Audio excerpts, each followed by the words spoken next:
ampiasaina matetika hazo na baoritra na ohatra atao ana glasy zao rehefa reo betsabetsaka ao aminay ao le boîte à ronono, bokaly, lamba dia eo koa ny zavatra hoe fa tsy ampiasaina intsony zany dia hoe tsy ilaina intsony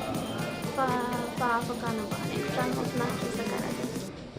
Zéro déchet le izy satria mitanjona zany hoe manena ny fako dia raha rina ny plastika dia mabe fako mamely ny tanàny mandoro tontolo iainana dia izay ny tanjonay hoe anaovanay recyclage le izy recyclenay le izy mba hanena ny fako. Dia izay azo ahodina dia ahodina dia izay tsy azo ahodina dia apetraka amin'ny toerana izay fametrahana azy.